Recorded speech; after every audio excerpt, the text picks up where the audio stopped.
you please call roll, please? Certainly. Commissioner Snyder, Here. Glazer, Here. Terwilliger, Here. Dorian, Here. Bone, Here. Geisler, Here. Chairman Nosen. Here. 7 present, 0 absent. Excuse me. Okay, let us move on. And as Bridget has mentioned, I think we'll start with Fred. That'd be And great. then we'll go to, I assume it's a brief update with Chris and Nate on the Mhm. double secret, whatever. Fred, are you on the line there? I am. Good morning. Good morning. It's all yours. Thank you. I'm going to try to move through my presentation kind of quickly, but I'm certainly happy to elaborate on any question. I do want to give you, though, a no good news can go unnoticed. So I want to report quickly on our current situation with coronavirus statistics within the county and have some very good news to report that our today's positivity percentage is 3.4%. Is the lowest it's been since October the 13th and has been trending downward for quite some time. And our cases per million, which is the other metric that we look at frequently to gauge the impact on a community, is at 113 cases, which is going down for 39 days in a row and is the lowest it's been since October 7th. So those are really positive numbers for what's happening. Specifically with the positivity percentage, it all indicates a couple things. Number one, that we don't have a tremendous amount of spread in the community, but it really also indicates that we have adequate testing. Because when I look at that number, I always look at the testing numbers, and when our testing numbers are higher and our positivity percentage is lower, that just really makes that positivity percentage that much more valid. Because if we have low testing, there might be people who were positive who weren't getting tested, which would make that a little bit less impactful. So those are two really positive numbers. We are certainly not out of the woods, but generally speaking, a positivity percentage of less than 3 means that your outbreak is under control. So, I mean, those are, again, it could change tomorrow, but with the trend we've been seeing, those are some really positive numbers. And I know the state numbers are almost as positive. So Excellent. if we have good things to report, I'm happy to report those. So that's a positive. And again, a consistent decline in the last 30 to 40 days, both in the state and locally. One of the other things that I think is of note to look at is our schools are back open, and we've had a very successful opening with them. And I know that we've done a lot of, in the past year, isolating cases and then quarantining potentially exposed cases. And that was really successful for the schools. So it's our most powerful tool to keep their communities safe. I know that we have vaccinated at least 1 dose all of our schools in the county, the individuals who wanted vaccinated. And at this point, we've got about 50 people quarantined countywide in the schools, but have had no cases come forth because of that quarantine, which would indicate in-school spread. So very positive opening for the schools. And I think that it is widely believed that the incidence of coronavirus or the spread in schools is less than it would be in the community due to the spacing and distancing and other protocols they put in place. So it's pretty successful 3 or 4 weeks for the schools opening up, and our community numbers are trending in the right direction. So Fred, yes, sir. real quick question on the quarantining, the 50. Is that happening in any predominantly one jurisdiction? Nope. And most of the, all the cases we've seen so far are coming from the outside. So it's been very effective. I can tell you that before the shutdown last fall, we quarantined hundreds and hundreds, probably almost 2,000 people, but we only had a small handful of cases result because of that. So that's a really powerful, proactive thing that we can do to stop spread. But I can tell you that all of the cases have come from outside the school. So, a parent has it and the kid goes to school, that, in that regard. So we've had a really positive experience with that, but no hot spots whatsoever. Excellent. Thank you. Okay. Topic of the day. Any other questions on our situation update? Okay. Topic of the day is probably going to be vaccinations. I will give you a report where we're at today And again, this has been a rapidly evolving situation and certainly generated a lot of concern from our community and a lot of questions. And so we are refining the way we're reporting what's happening. So we're reporting on a weekly basis what happened with the vaccine we received in that calendar week. So our total numbers to date as of Sunday night are 3492 first doses, 1935 second doses, for a total of 5427 total doses given. So that would mean that 1935 are fully vaccinated that we have done as the health department. Okay. Now, I think it's very important to realize that we're not the only people, and there's the dashboard, which indicates that update. Thank you, Chris or Bridget, whoever did that. So, you know, we're going to report first doses, second doses, and total doses given. And again, that second number indicates the number of people fully vaccinated. This is just the health department numbers. Right, right. That's We have important. other people. Yep. It's important to know that the Mid-Michigan Health has received vaccine and they're also vaccinating. So our county numbers, if I could make a broad, rough estimate, we've probably got about 10% of our community vaccinated. Oh, really? It's difficult to get a clean number because our general rule is never work in Midland County. So we have vaccinated some residents from other counties that work in Midland County that have fit priority groups. And I know other counties have done the same for our residents. So we're not going to get a clean number because the IMS department at the state can't break it down that way yet. So, but that's a general idea. We've got probably 8 to 10% of our community vaccinated at this point, which Is everyone done looking at the dashboard? I'll take it down. Yeah, Okay. that's excellent though. Thank you, Well, Bridget. Steve, I think, had a question. Scott? Yes. Oh, I can't tell because. He's muted. Oh. Steve? Yep, thank you. Yep, I just saw, I got that. To Fred, so these, the vaccinations include all of those staff members, you know, the first, all the responders, you know, that have been vaccinated, not just call in, walk in people. Is that correct? Every vaccination that we Every have vaccine. reported in that number. Okay, great, And thanks. just to, yeah, sure. Just to comment on that, you know, we do think, and I'm trying very hard to make sure this is done ethically. I think that we have to do it ethically. So we've started those 1A top priority people, your frontline healthcare workers, and now we're into 1B and doing kind of a parallel path with our seniors and top level of 1B, and we've prioritized teachers and law enforcement to date that we have done. So we've got all of our county teachers. We felt that was important because teachers are essential workers who can't work from home, and our schools want to be open. The governor wants our schools open, and they're essential workers who cannot work from home. So they were at the top of that 1B priority phase. And we've got all the Midland schools. Schools have had their second dose, and within the next 2 weeks, all of the other schools will have their second dose as well. So those are our largest congregate facilities. So that's a reason why they were prioritized so high. But yeah, that's every dose that we have given. So we're still Okay, 1B, top of the phase. And, you know, here's the question. When is it my turn? And we had, with Chris's folks' help and 211's help, you know, we have over 10,000 people that have called to register to ask for a vaccine. We have not asked for anybody in group 1C or below yet. So these are still those priority groups we're currently working on, registered individuals. So what we've done is started from the top down, age-wise, and have been using our senior citizen clinics in that regard. So it took us 3 clinics to get out of the 90s. There's a lot of interest from our senior population, and we had to sort it from the top down so we could be as ethical as possible. And again, limited vaccine makes it difficult. And I've said this a million times, there are a whole bunch of people out there who have a valid reason, who deserve a vaccine, who we've not been able to get to yet because we're going through the priority group. So all of the people with pre-existing conditions are in 1C basically, unless they're 65 or older. So real valid reasons. There are a lot of people that deserve a vaccine, but in limited supply, it's very unfortunate we just can't provide it yet.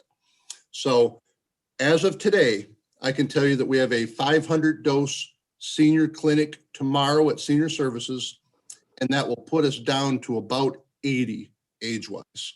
So we're almost out of the 80s after tomorrow. So we went through all the 90s and all the 80s, and we'll be starting to get into the 70s. Yeah, Fred, we've got a couple of questions right now. Why Yep. don't we take a couple of those and Okay. then have you continue? Mark, Sure. you're first and then Gay.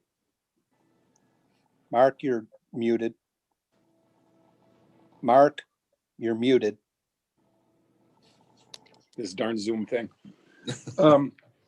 You answered the question. I was just gonna ask you, Fred, where we were at age-wise. I know we talked last week and we were in the mid-80s, so now we're in the low 80s and things Sure. are moving along. And those 500 vaccines, is there any hope for more next week or anything? 500 doesn't sound like very much. It's not, unfortunately, but that's what our allocation, we've been told, is going to be for the foreseeable future, at least for the next month or so. We're probably only going to get about 500. We can't request more. There's none available. It's an allocation process from the state, so that's all we're expecting. So, What is the- so we can only go as fast as vaccine gets us. I And will what say- is the allocation basis of the There's state? a formula at the state which deals with population, and they also have some diversity metrics in there to make sure that there's equity in the vaccine distribution. So it's a formula done from the state IMS, which deals with making sure that we are it's largely population based, but they want to also make sure that it's equitable distributed as well. So it's a formula that I have not seen, but it's done at the state level. Can And I then, Fred, one assume more- that, go ahead. Okay. The second part of my question is, you said we're gonna start working on the updates. So Midland Daily News will be doing an update. Is that correct, Fred? Yeah, we feed them information several times a week, but we're going to start continue to make sure to spread the word that that's where we're at. So we'll use the Daily News, we'll use our website, and certainly the dashboard to provide updates. But we get calls hundreds a day from the public, so I understand that that's a huge question. So we're going to try to double our messages out there about where we're at in the vaccination process. And And Fred, we'll be part. going a little farther on that, Sure. probably it's up to the Midland Daily News, but we couldn't say, like, because we take calls too. We couldn't say there's an update on Tuesday in the Midland Daily News. I mean, I know we can direct them to our website, but do we know what day that update will be, or is that kind of random and when the Daily News decides to run it? We can't guarantee what they do. They're very good working with us, and we could certainly, ask them to run it frequently. We can post something, I think a good way to look at it. This is such a live, living, breathing situation. Busy time for us, of course. So we're certainly going to update what happened the previous week and where we're at going into the week. So it's just, honestly, Mark, it's a challenge because we're not moving near as fast as our community wants us to.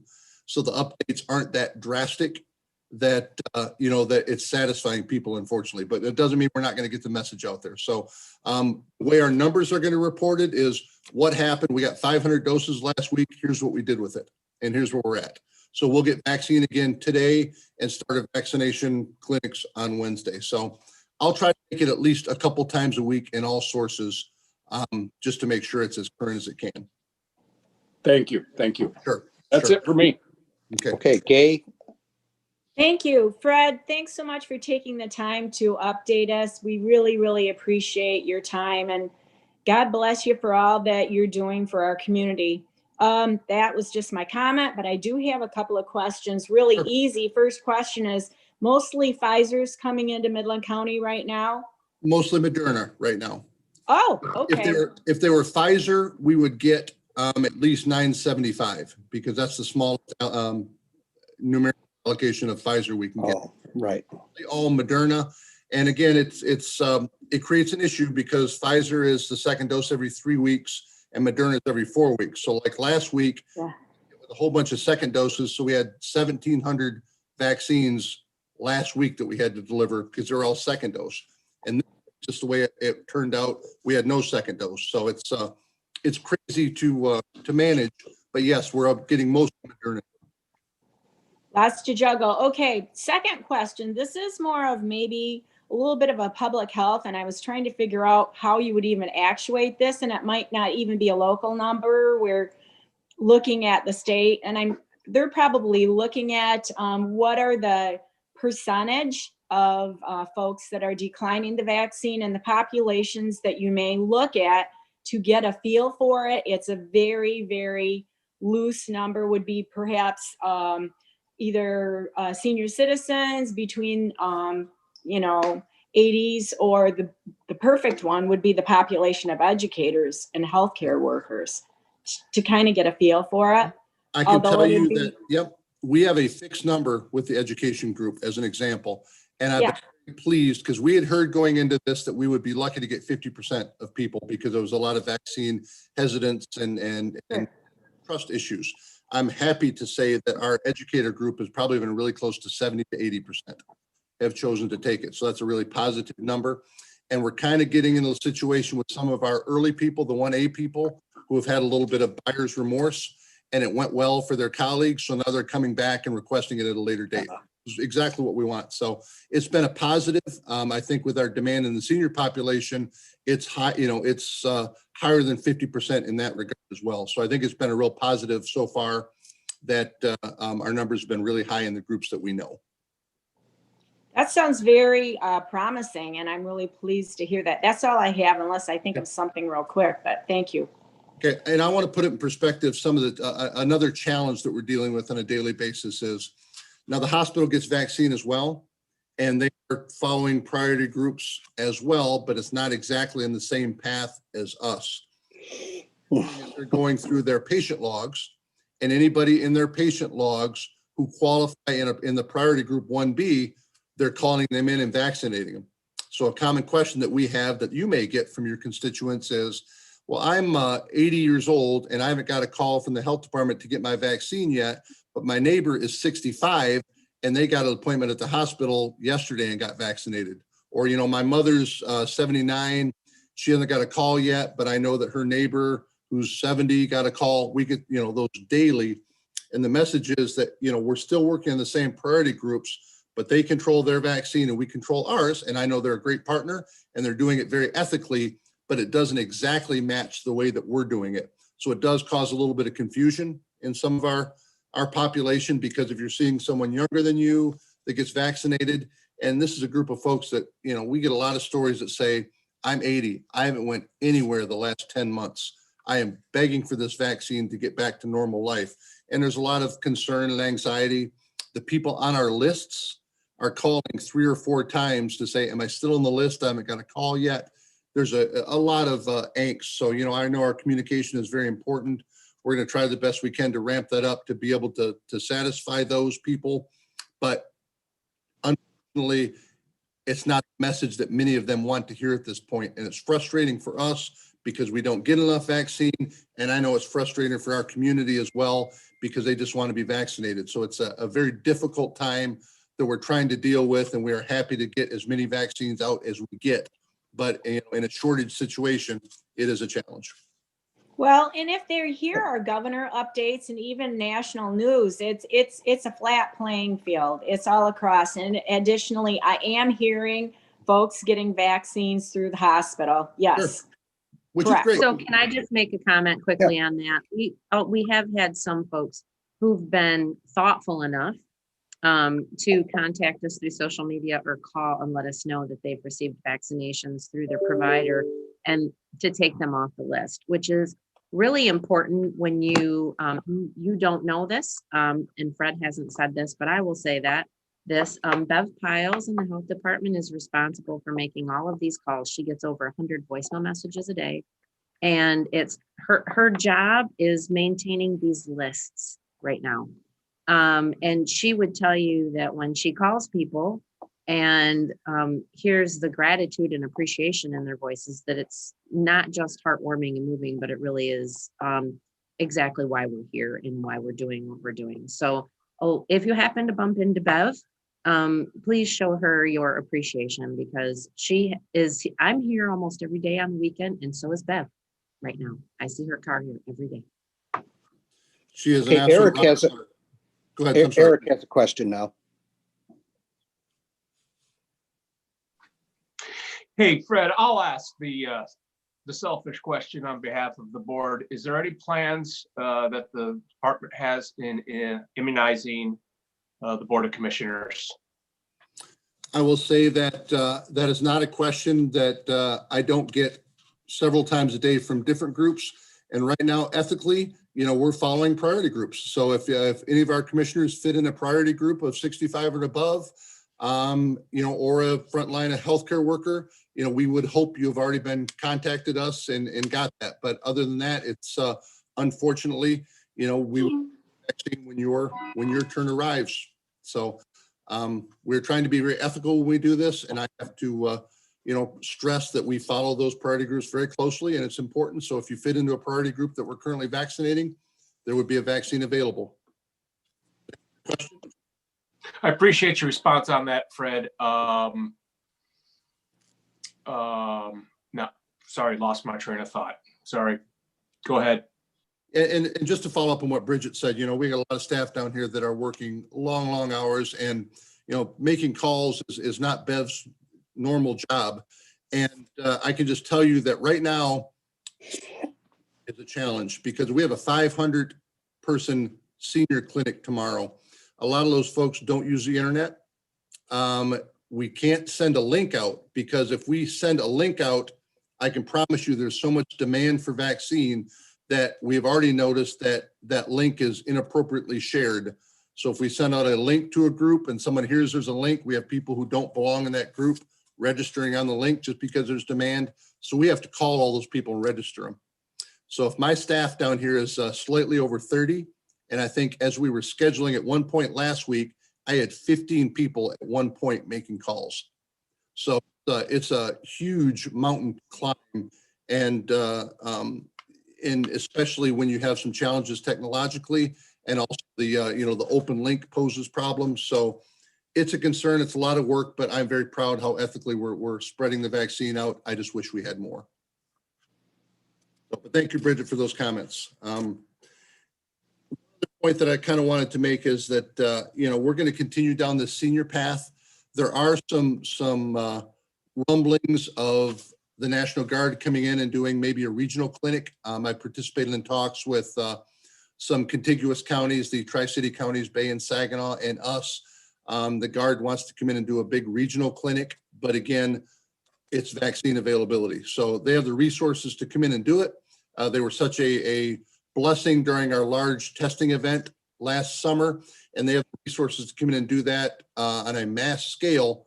But again, vaccine is limiting us from doing that at that point. So I would not commit our local vaccine to any regional effort until we were at a point where all of our community was satisfied with requesting vaccines. So again, we have the ability to scale up and do a whole bunch more vaccines if provided that, but we're not there yet and don't anticipate being there for a little while. So we're going to keep plugging along with about 500 a week. We'll take more when we get it. And I would hope to someday say in the next couple months that we have satisfied everyone who wants a vaccine, but that's likely not until late summer if it continues the way we're going right now. Excellent.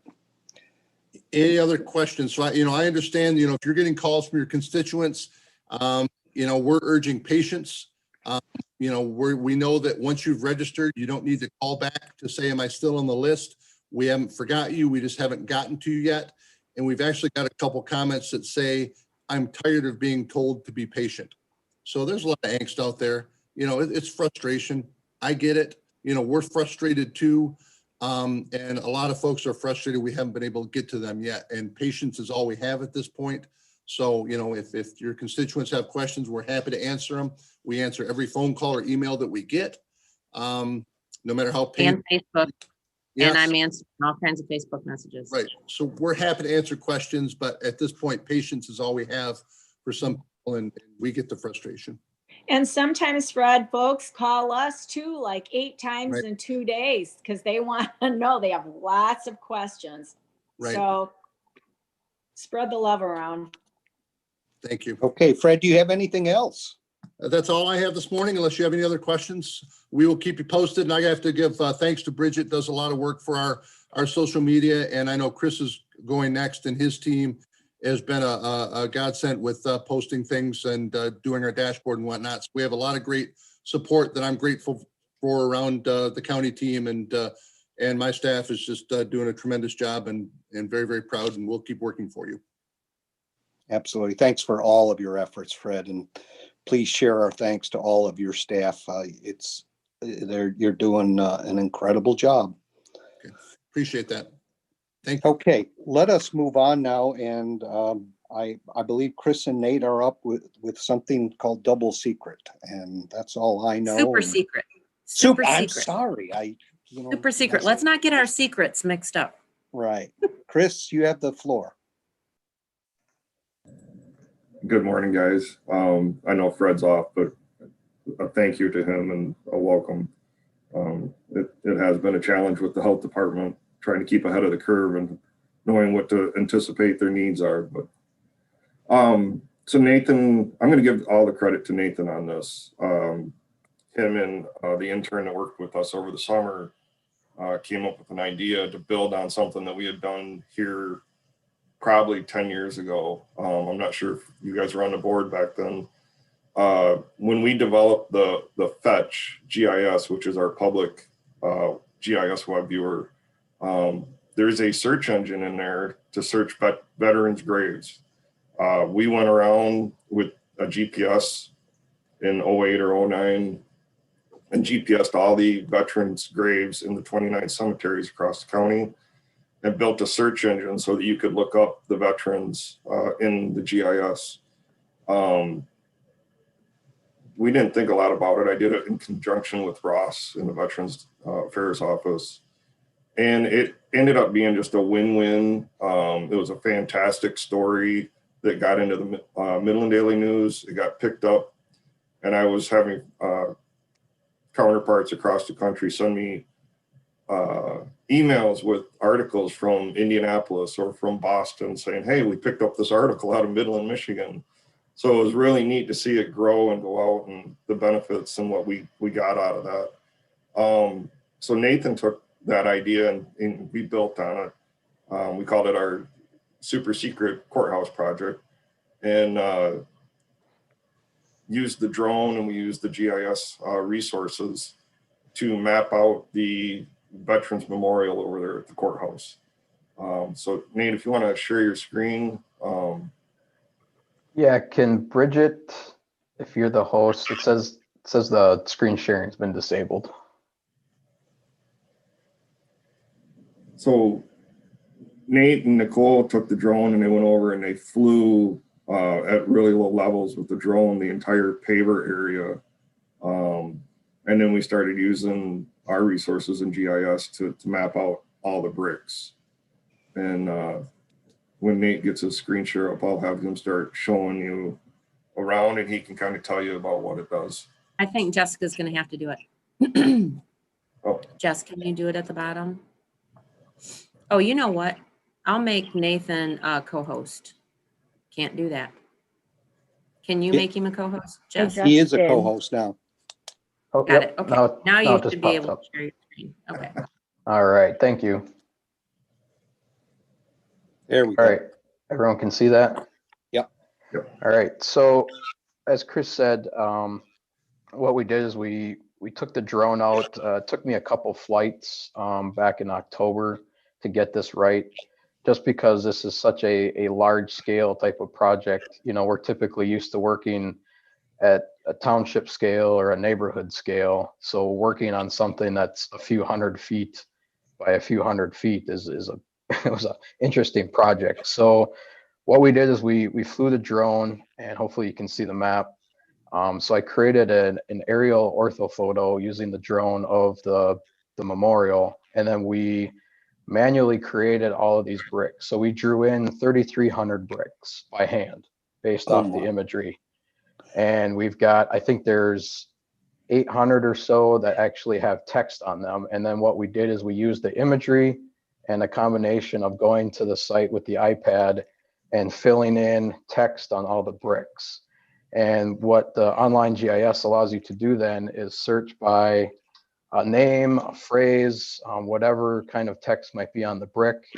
So if we search by a name, you can click on the result and it'll zoom in on the map to that brick. So this is kind of a neat project that we were able to do. You can certainly manually zoom around the map and check out the text on all the bricks. So we showed this last week at the department head meeting. We exchanged some emails with Ross. I think what we're going to plan on doing in the spring is going out and doing the same thing at the other memorials around the county, I believe in Coleman and Sanford, and trying to get all three of those up on something similar. That's fantastic. Is this, this would be something that we could put in the county newsletter too. I think this would be a great We're story. going to highlight this a lot of different ways when we kick it off. The goal was to try and launch it around Memorial Day Sure. for obvious reasons. And, you know, this project moves me.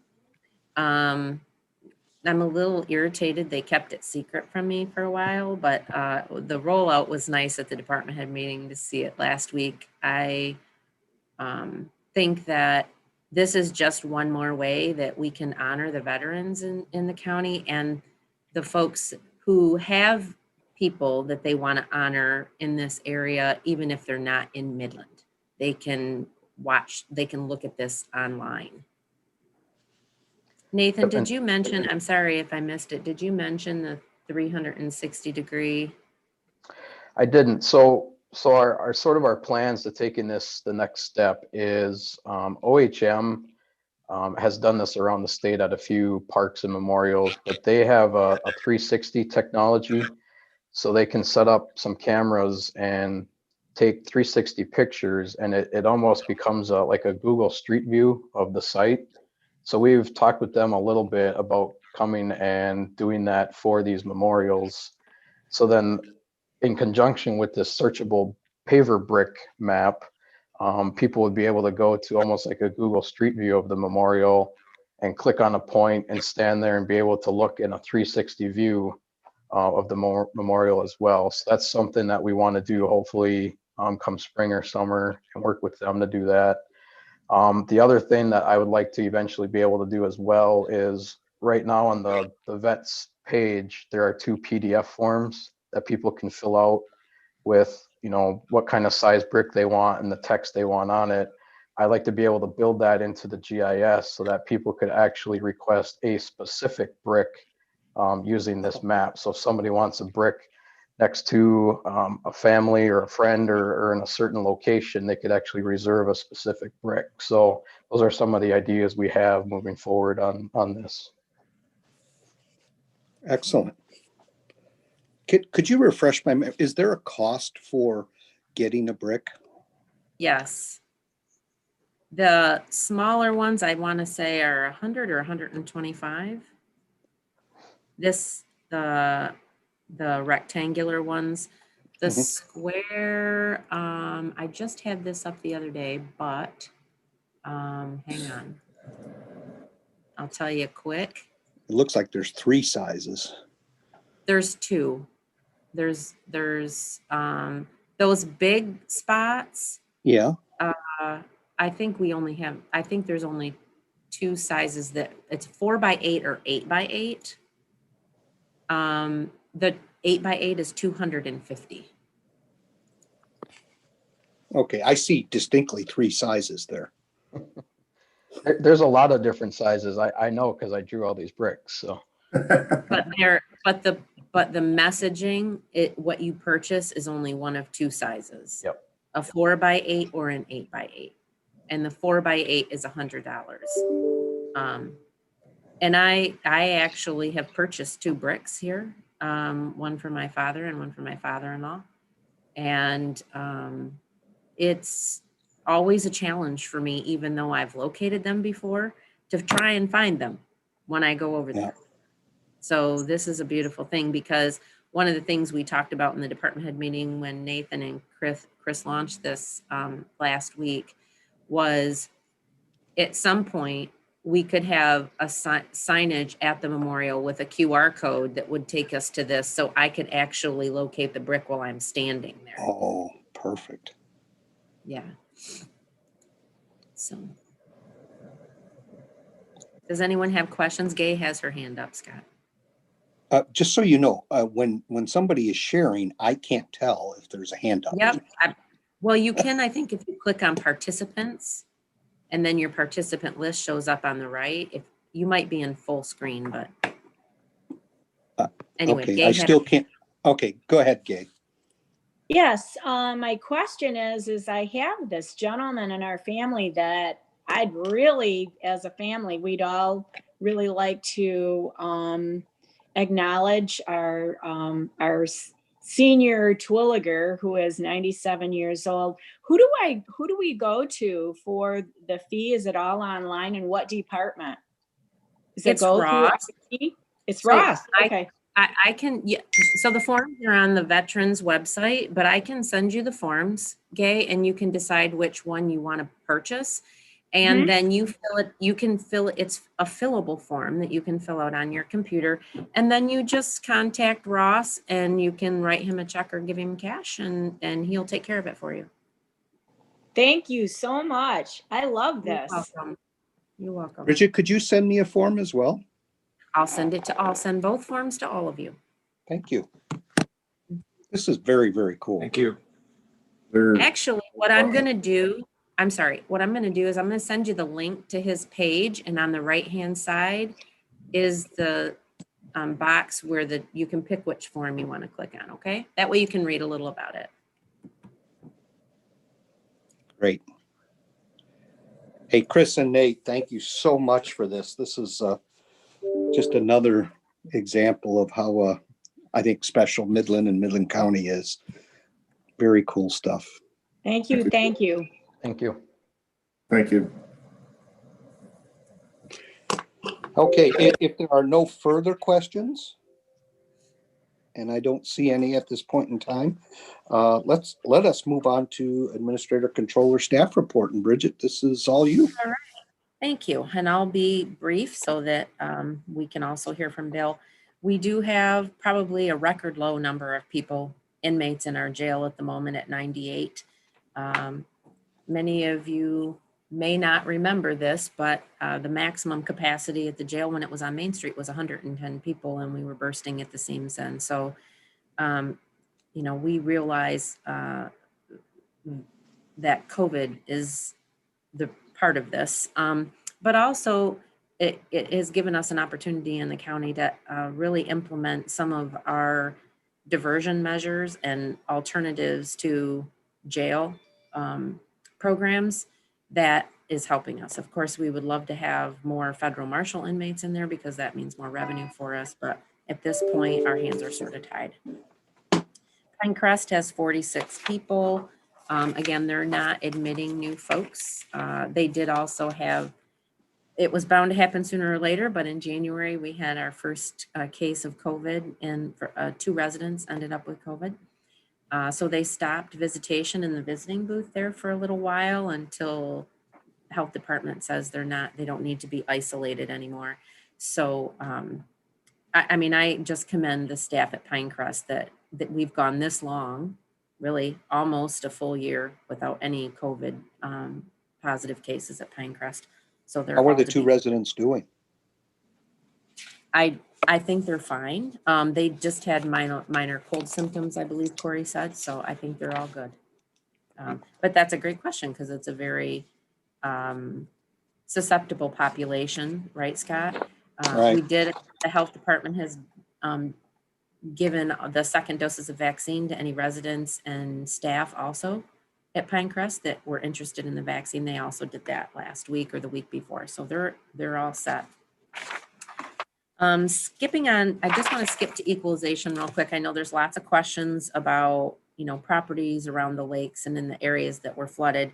Focus on this section when you read in more detail. There are a lot of studies and comparability analysis that has to happen before those values are placed. I know Mary was concerned about the border review process this year, which is really, those are public meetings and they should probably be held virtually, but I'm not sure how that process will work. So that's up to the townships and the local border reviews. Emergency management, flooding and dam failure. We have in this area, we are all FEMA all the time. I think someone asked me the other day how much time I've spent on FEMA on a weekly basis, and I would say a minimum of 6 to 8 hours, and that's nothing compared to Denise and John Schmoody and Jen on some days. So we are in the process of having our debris project reviewed and having some extra meetings, trying to get them to approve all 3 sites where we need to remove debris. The River Trails Park up in Edenville, and then a section of park that's just south of Sanford Lake, and then also along the rail trail. COVID-19, Jennifer's also been helping with some scheduling and some communications with COVID as it relates to first responders. Appreciated her help on that. Finance, budget, administration. I know this sounds hard. It seems hard to believe, but we're already getting ready for audit. The field work for audit it will be remote again this year, which was not the greatest experience last year. But Raymond has developed a portal this year where all of the information that they want from us will be uploaded. So that I think should be helpful, because it will, I think, reduce the number of times we get repeat requests for things. Excellent. And so I think that will be better. This is a busy time for the finance staff on a normal year. And with all of the extra grant requirements for the COVID or CARES grants, and then the FEMA responsibilities, make sure you show some love and appreciation to the finance team, please. They're working extra hard for you.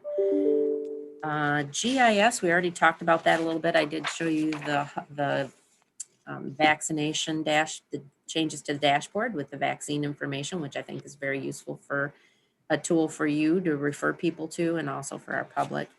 I'm gonna skip down. Bridget, I had a question Yes. on GIS. Oh, yeah. You mentioned the aerial imagery from last year. As I recall, we went to a higher resolution. Is that not? Yep. Yeah. So do we have any idea what that looks like right now? I see from the notes. What they're doing right now is quality control on that imagery to make sure that it's accurate and that they've captured everything they need to. If there is something that isn't quite right, they'll make changes to that, or they'll refly it, and then we'll get it back. So I'm glad that we do the, QC on this before we have put it out there for other people to look at. But I'm not sure how much longer that's going to take, Scott. Okay, I just, if it's possible, and I know I think Chris shared some pictures last time about the difference in resolution. If once we get through the quality control, it'd be nice to see locally a comparison of those. And I think he'd be happy to do that. Yeah. Okay.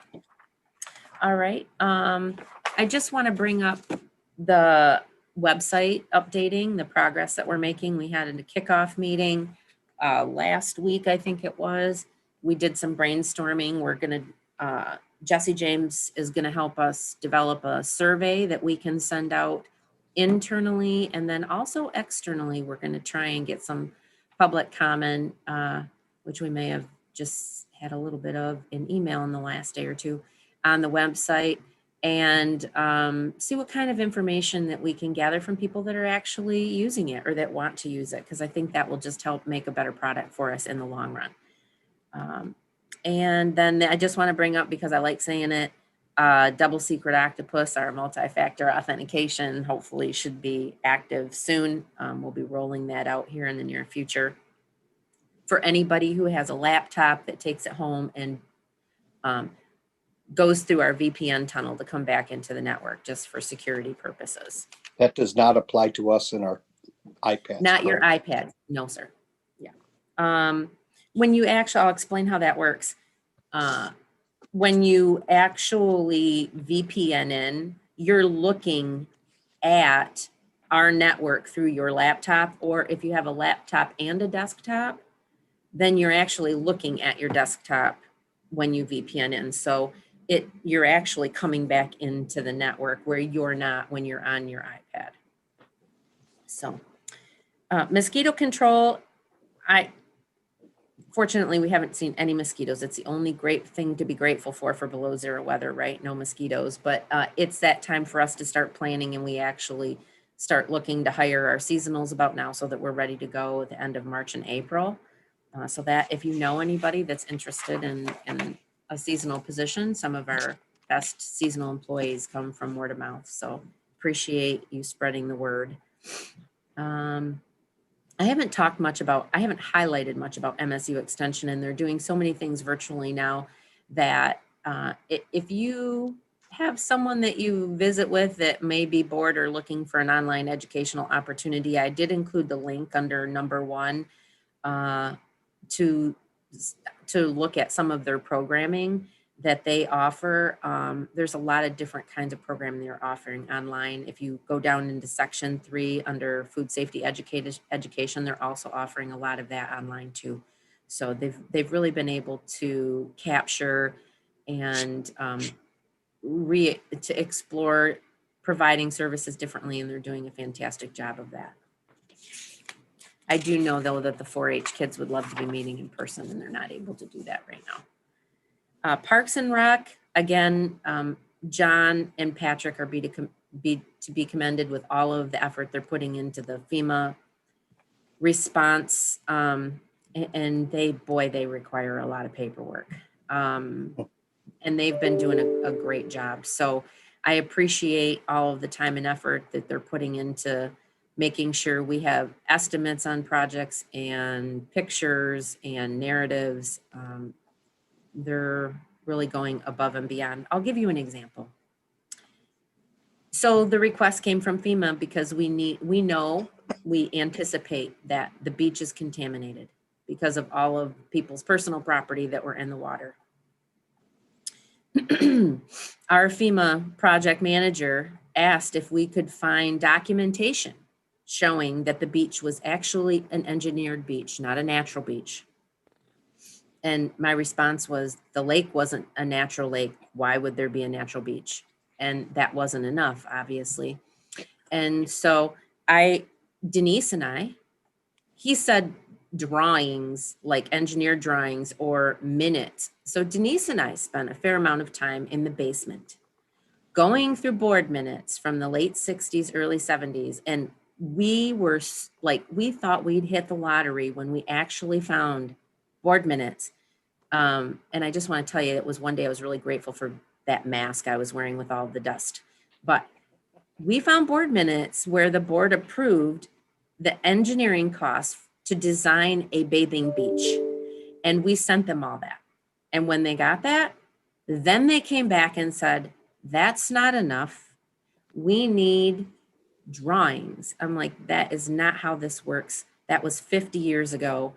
Nobody is around that was doing this at that time, though in the minutes, we found that it was Ayers Engineering that did the work at the time. So I asked John to reach out, and there still is an engineering firm in town that Ayers is one of the partners' names. John reached out and went back and looked, and of course they have nothing.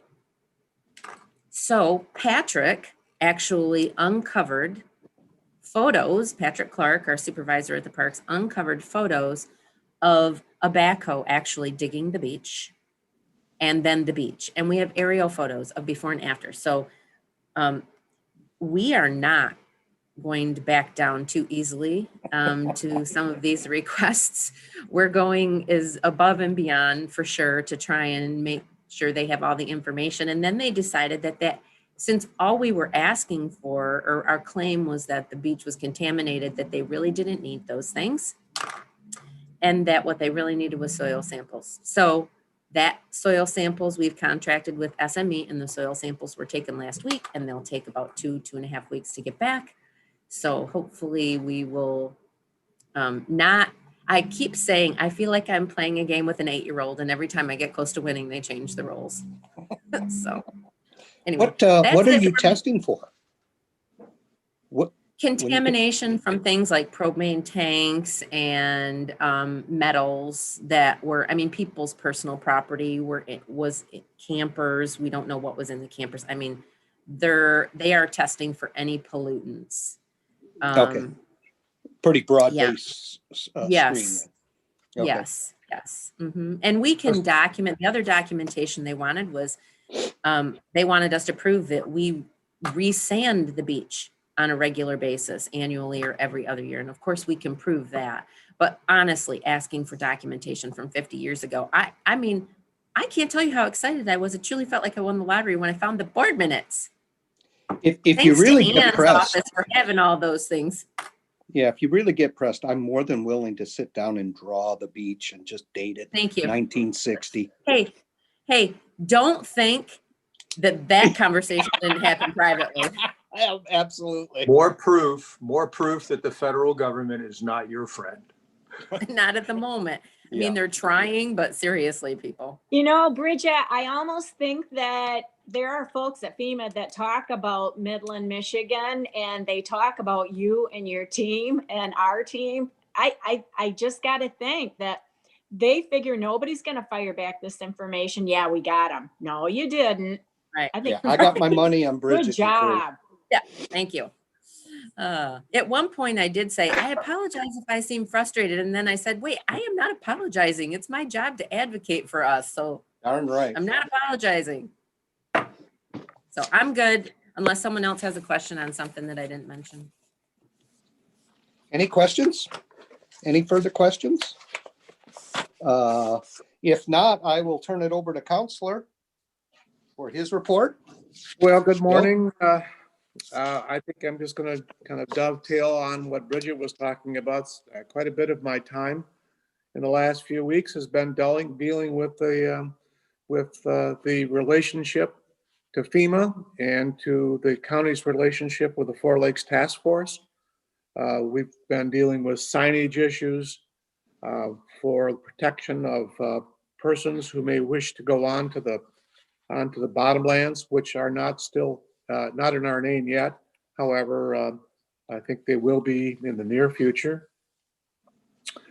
In that regard, I did receive a copy of the judgment providing for ownership of the dam itself in the county that has been recorded, and we now own it, for better or worse. I have also been involved, I think, along with Commissioner Schneider, in various communications with the Four Lakes Task Force. And I know that there will be more information coming your way in the next 3 weeks to a month, but they are looking at a spring communication to the public in general regarding going forward with their plans to help maintain, restore, and recreate the lakes over the next few years. I also been in touch with Mary Cornell regarding the tax status of the dam. And we need to provide information to the township treasurers to make sure that dam is now tax exempt. We don't have yet the ability to tell all of the treasurers and all of the townships that status yet, because we don't own the bottomlands yet, but we do own the dam. Hey, Bill. Yes. Scott here. Do we have a order of magnitude of what, now that that's taxes, now that we own it and it's tax exempt, what revenues we're losing? I don't have that. I can get that from Mary Cornell. Bridget might know off the top of her head. But the dam itself was more valuable, I think, than the bottomlands. The taxes for the bottomlands were never excessive. They just were unpaid for a long period of time when Mr. Mueller owned it. And that's how we got it. But I suspect that the value of the dam, if it was intact, would have been at least something remarkable to the communities, to Sanford, in which it is located. But I think also, once it became damaged, I'm thinking that the value of its property would have been reduced significantly into the future. And of course, when the county takes it, it'll be at zero for tax purposes. So just to refresh my memory, did Boyce Hydro actually pay taxes on the dam? Yes, Okay, the taxes they refused to pay were on the roughly 1,200 acres of bottomlands bottomlands. that they lost to the county back in 2012, I want to say.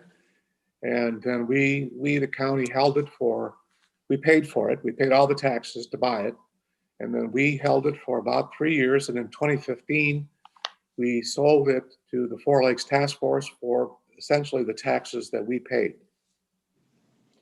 So at some point in time, I really would like to get a handle on not only the taxes of the dam, but also the taxes that were foregoing because of reassessment.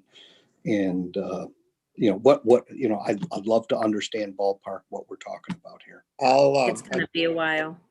Yes. It's gonna be a while before we know, particularly on the values of the properties around the lake, because there are pockets of areas where things are selling above fair market value.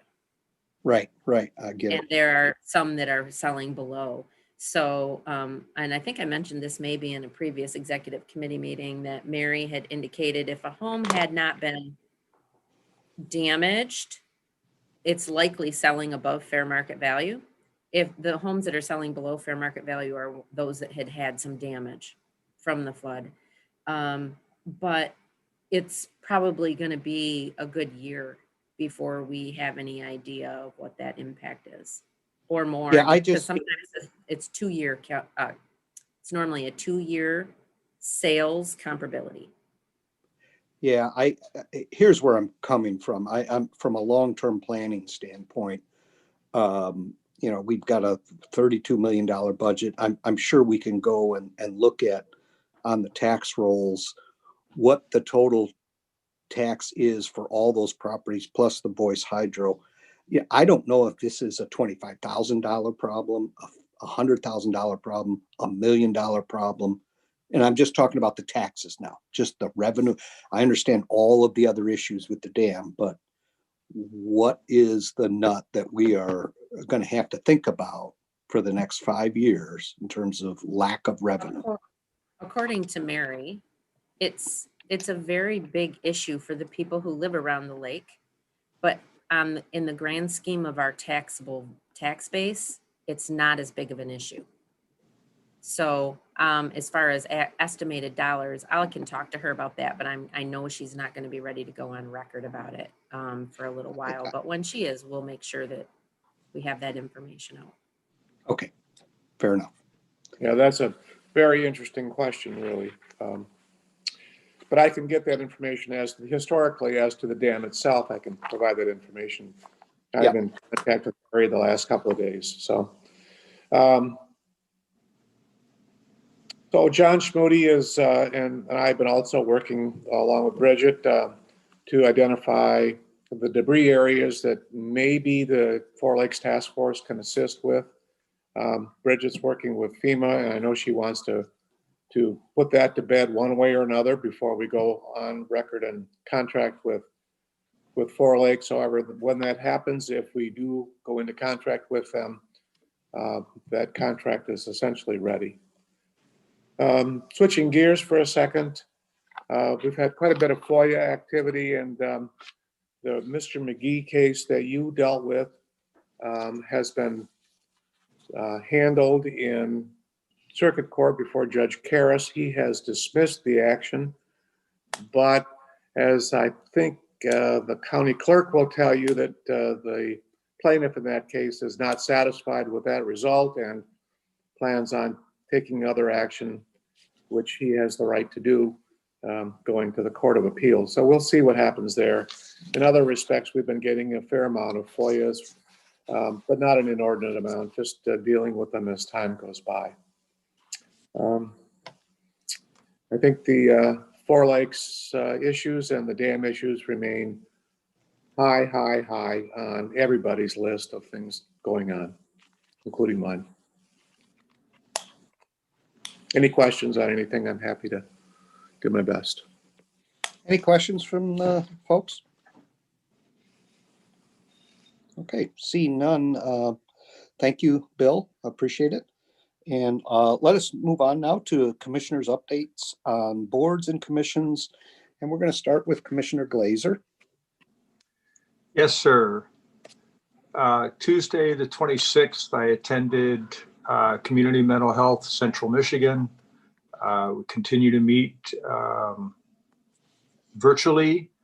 And I'm pleased to report that, you know, business is moving along well with certainly with that agency, and I'll also report Mid-Michigan Community Action.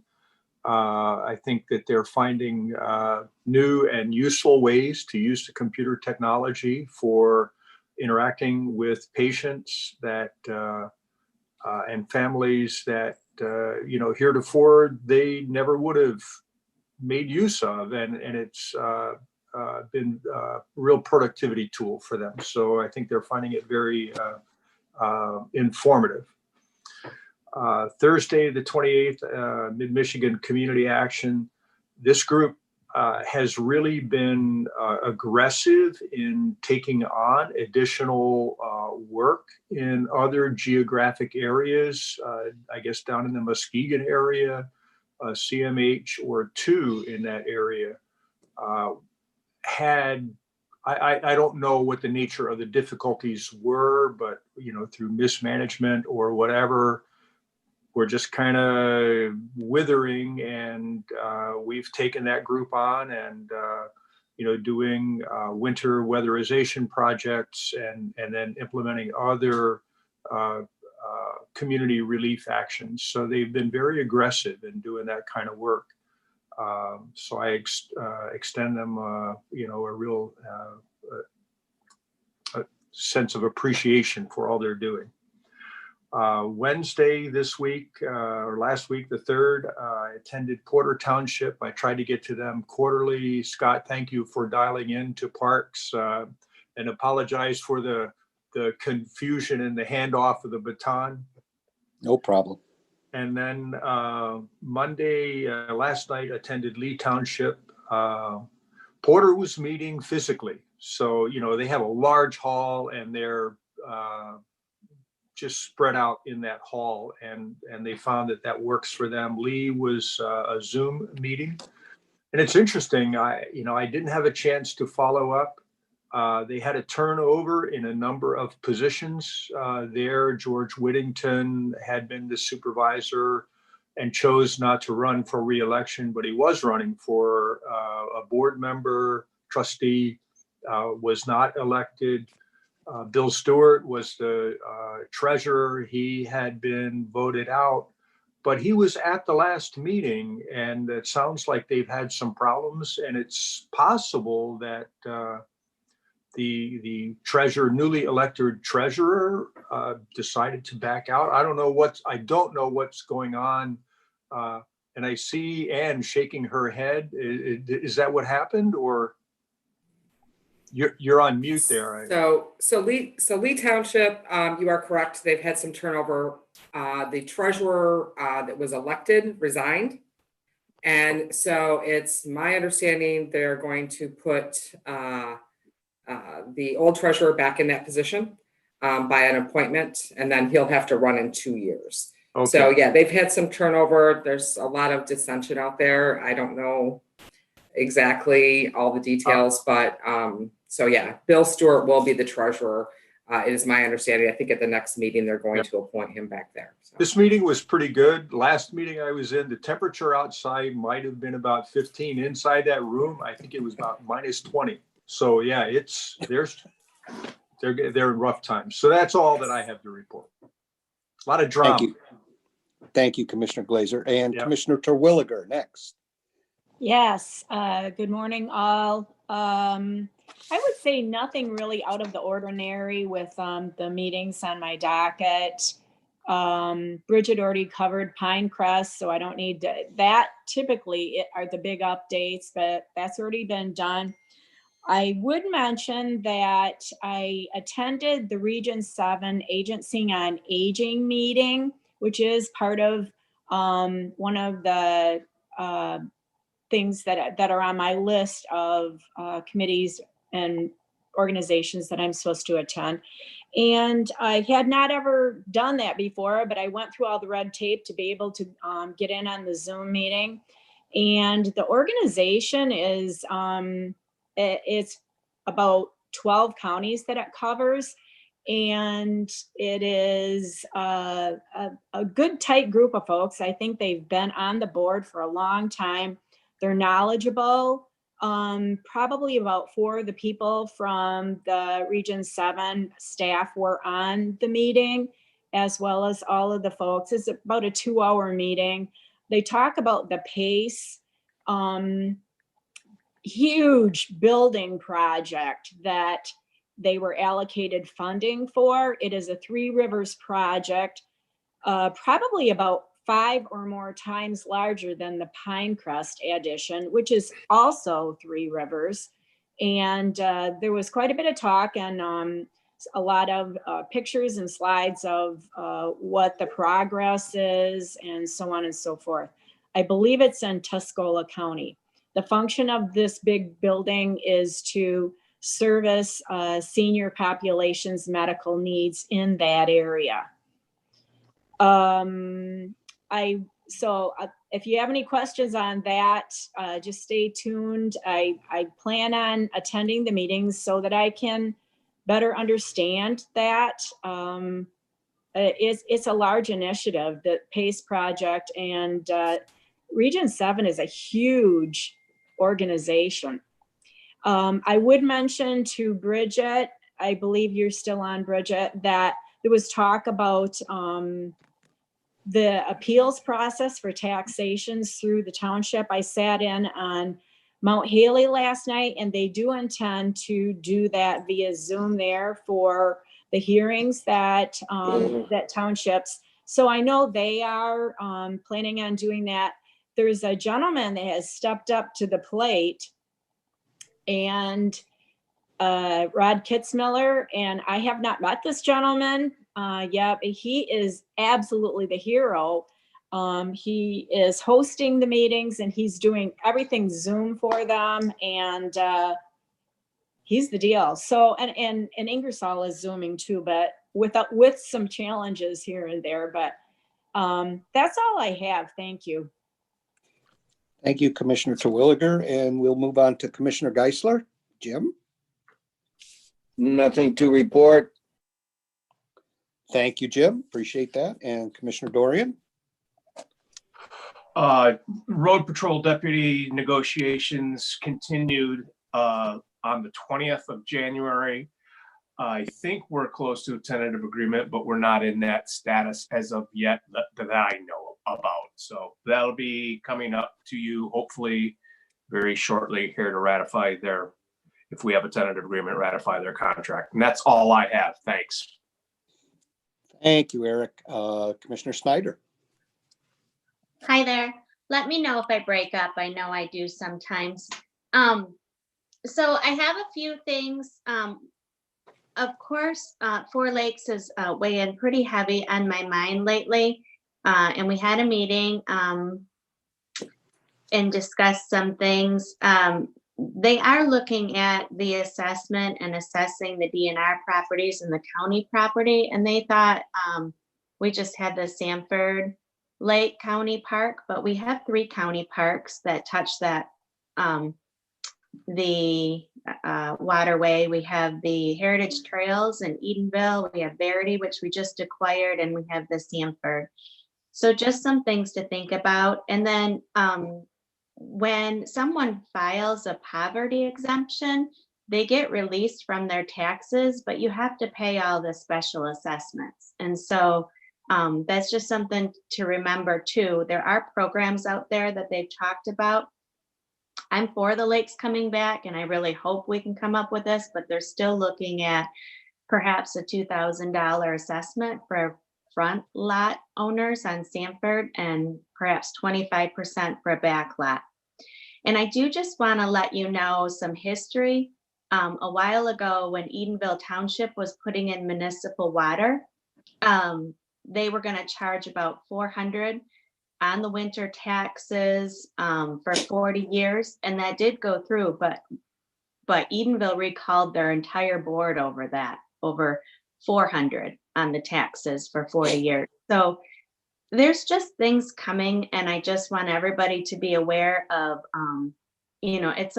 it's a lot. It's weighing heavy on me. It's weighing heavy on people. So just keep that in mind while we're making these decisions, pressing forward. If you want to talk to me, let me know. And in Coleman, obviously I've spent a lot of time in Sanford, but Coleman has had this industrial park for 30 years, and it's the Midland Business Alliance responsibility, and they've missed out on some tax revenue with that being held right by US 10, some prime frontage there. And they're still dealing with no electrical. The road was put in 30 years ago and not finished. The manhole covers, it can't even be plowed. And the problem there is 30 years ago, when this was a great idea, there was a lot of grants and a lot of things out there available to help build this, but not so much today. So Nicole is working on this, but obviously that's a big obstacle for her. Nicole from the Midland Business Alliance, if that's the new name, I hope I'm saying that right. So good things happening, but a lot happening. Road Commission doing very well. Parks, you've heard enough about parks, and then you've probably heard enough about Four Lakes as well. And in Edenville, we have Harper Park. That was the park along the Sanford Lake where disabled folks could go down to the water, and that was thoroughly destroyed too. So a lot going on. Thank you so much, Bridget, for working with FEMA and just everything. I know it's a lot, and with COVID and the flood, it's just a lot that we're still dealing with. So that's my Did I point. get a choice? I'm just, No, you didn't. I love, you're welcome, but you made it sound like I had a choice. Okay, I'm No, just saying. that's the Okay. thing. Like, no one has had a choice. Everybody has stepped up, done Right. the roles, and wow. And John Just thought I and should Kathy- ask. No.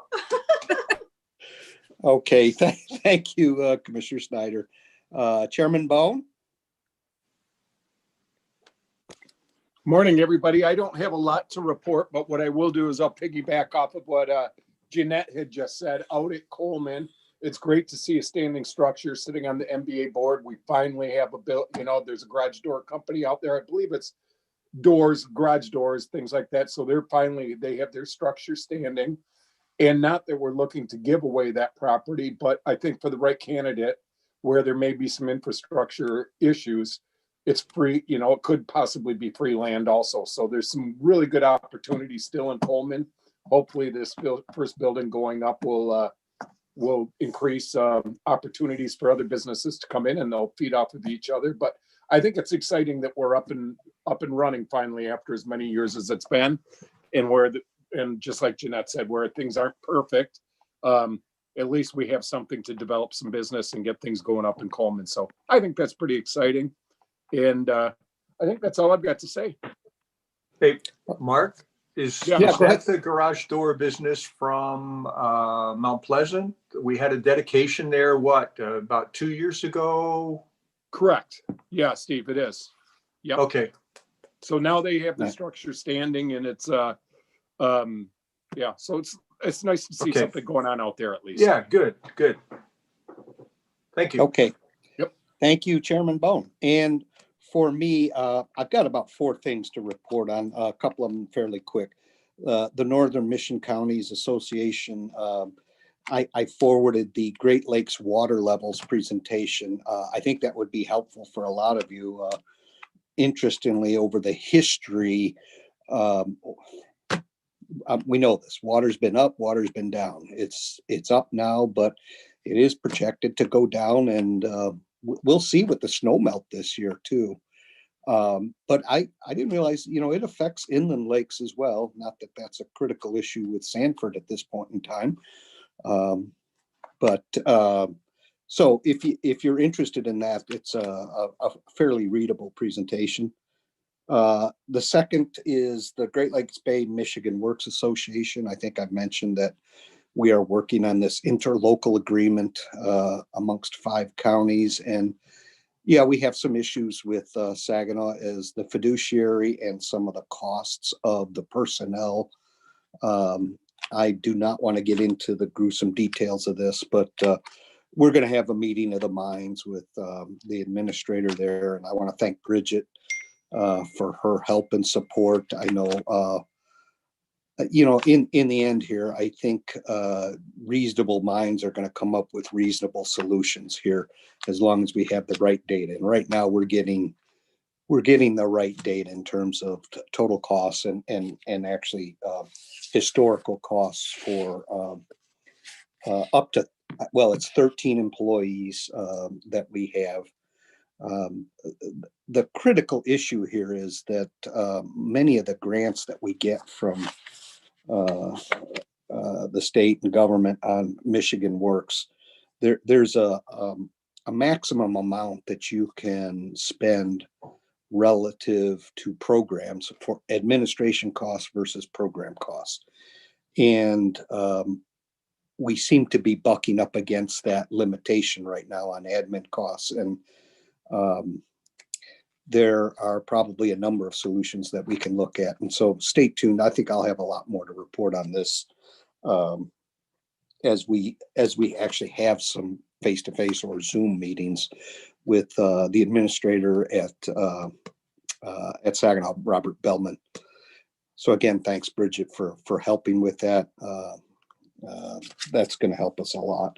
The command officers, I don't think we're at a point right now where we've got any kind of temporary agreement, but I don't think we're also that far off. So Bridget, unless you have anything else to report on that, we'll just monitor that, and I think that'll wrap up here within a month. Finally, and I do want to spend a little bit of time on this initiative, this We Hear You initiative that started within the city, but the county has also agreed to participate. We have made tremendous progress on that. So the Saginaw Valley State University, we've got some consultants. They have completed 5 chapters on Midland County in terms of demographics, housing, economics, health, and policing, all related to systemic racism, and our ability to understand what exactly is going on in this county. I'm sure you're all aware that our minority populations are small in this county. And you need to be a little bit careful about how you interpret some of this data, because small numbers can cause some, making conclusions from small numbers can cause some problems. What I will say is we are now ready. The same group, Saginaw Valley, has put together an online survey, and that is now ready for distribution. I agreed to be the county contact, but we're trying to get that out to as many people within the county as we can. It's a short 15-minute. I took the survey about your experiences, your personal experiences on systemic racism within the county. Like I said, that's spinning up in the next couple of days. I'm going to need some help in terms of distribution and how we get that out to as many people as we can. But in addition to that, we also have, as part of this program, a set of interviews that we're going to be doing with minority populations in the community to actually, in part, to document the experiences. And there are other initiatives going on that are doing this too, actually video documenting, some of these stories of minority populations and what's happened historically in this community. So I'm going to leave it at that, but I would encourage you to participate in the survey. It's not onerous. It's fairly easy. It was designed, I think, very, very well. I'm not a big survey guy, but this thing was really well designed, and you can go through this pretty quickly. And with that, I will go ahead and stop. And unless there's any other questions here. Kay has a question. Kay's got a Oh, question. okay, I saw the little hand. No, actually, I didn't raise it. I do it electronically. Scott, go ahead and send it. I'd be glad to take that for what it's worth.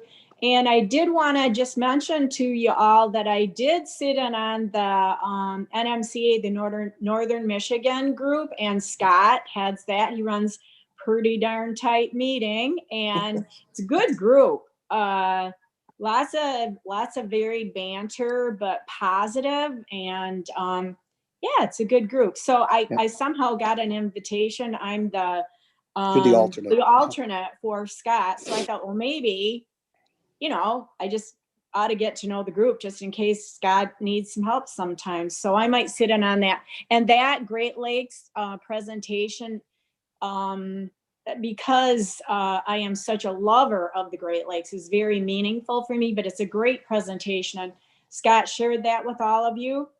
And I welcome that. So anyway, yeah, thank you. Yeah, just that Northern Michigan group has been around forever. I mean, over 40 years, I believe. But there aren't very many organizations where, it's upwards of 32 counties, of which Midland, by the way, is other than Saginaw, is the southernmost end of the Northern Michigan Association of Counties.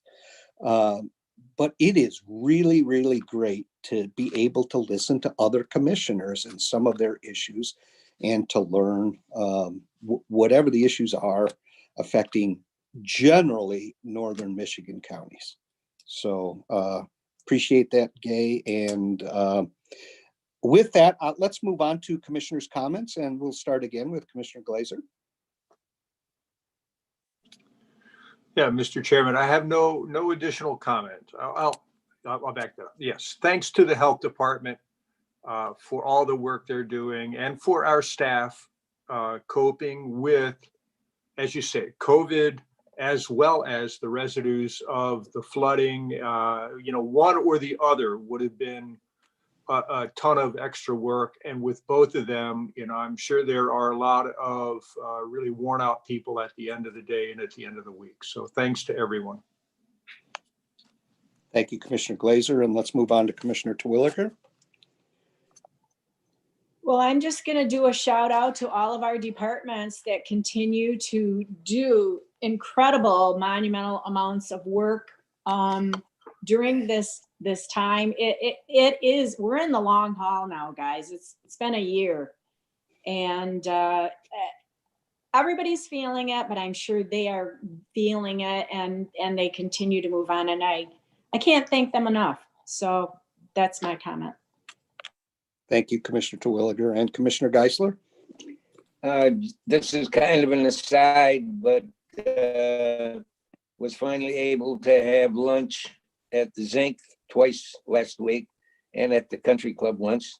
And the Oscars looks awfully empty. I guess I don't know for sure if they're done or not. They are done. They are done. Yes. Yeah. Those are about the only two places I've been able to find to have lunch other than McDonald's. Okay, thank you, Commissioner Geisler. Commissioner Dorian. I just want to thank Fred and Chris for their presentations this morning at Executive Committee. Keep up the good work. That's all. Thank you, Eric. Commissioner Snyder. I just want to echo everybody's comments, and I love these meetings and that we can get together as a team and have these great discussions and up to date with everybody. So thanks. Appreciate that. Thank you, Jeanette. Chairman Bone. Just like to say it's nice to see the state starting to attempt to open up again. A lot of restaurant owners out there that have really suffered, and please get out and support a local restaurant if you can. Do everything you can, buy gift certificates, but these guys have taken it pretty hard. And I talked to a client on the way home yesterday who has a place in Gaylord, and at 25%, I was going to stop and eat there this weekend going up. And he said, Mark, I can't even run my restaurant at 25%. He says, I don't break even. So we've opened it up. It's 25%. There's some businesses doing it, but if you can't, this guy's a smart guy and he knows he can't make cash flow at 25%. So hopefully the state continues to open up, and hopefully when it does open up, we can get out there and support not just our restaurants, but everything that's been impacted by this terrible epidemic. Thank you. Thank you, Chairman Bone. And Scott, I'm told Yeah. today is National Pizza Day, so it's a great reason to order pizza. absolutely, and do it locally. And No you don't change. even need a reason to order pizza. You just do Right. it. No change. It's two reasons. It's Yes. two reasons. I'm having pizza. Okay, in the spirit of piling on, I just want a comment. As you all know, I sit on the MAC board, and every now and again they feature an individual on the board in their newsletter, and I will be featured along with Vaughn Begic from Bay City coming up. And that basically the one question they ask is, what are the issues that are facing you today? And clearly, for us, the double whammy of the dam and COVID, along with all the other business that we have going on. These are in addition. But I took the opportunity to really thank Bridget and all of the folks in the county that are really doing a spectacular job of managing these issues. These are tough issues. And I think, unfortunately, it may get worse before it gets a little bit better. But I think I just want to say thank you to everybody involved right now, not only just for the work, but for the attitude. People are keeping a positive attitude about this in an environment where that's really tough to do. So thanks to all of you. And with that, do we have any other business to come before the committee at this point in time? Meeting schedules. Oh, Or do we do that? no, we don't do that. Okay. We do that Sorry. in the regular board meeting. I'm just getting used to this myself, Jeanette, so. I'm Okay, just so here to mess you up. it's working. Move to adjourn. All right. Do we have a support? Support. Let's see Eric with a support.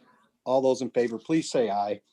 Aye. Aye. Aye. Okay, this meeting is adjourned until Tuesday, February 16th, 2021 at 9 a.m. to meet in a regular session of the Board of Commissioners for the committees to resume their duties. Thank you all. Have a wonderful day.